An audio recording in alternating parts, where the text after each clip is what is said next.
Spider-Man Beyond the Spider-Verse ended its predecessor on the exact same cliffhanger that's been hanging over Miles Morales for 2 years now. His father Jefferson is in danger, and Miles is racing across the multiverse to save him before it's too late. But there's a specific villain detail confirmed for this movie that tells me exactly what kind of danger that really is. Here's the evidence. Sony confirmed that Prowler 2.0, an alternate universe version of Miles himself, will serve as a secondary antagonist alongside the Spot. That's not a random villain choice.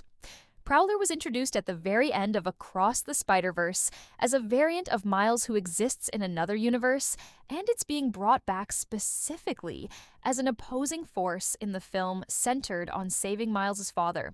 Connect that to where Miles Morales actually comes from in the source material. In the comics, Miles becomes Spider-Man in the first place because his Uncle Aaron, who secretly was the original Prowler, dies.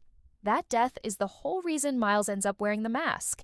If this new movie is built around Miles desperately trying to prevent a death in his family, and the villain fighting against him is literally another version of himself wearing the Prowler identity, that feels like more than coincidence.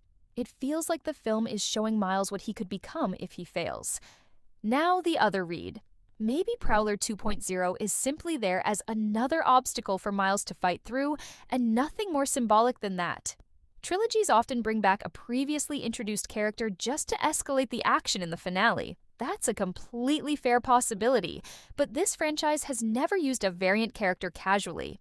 Spot exists specifically to mirror the consequences of scientific arrogance, and Miles 42 existed specifically to show what happens without a formative loss.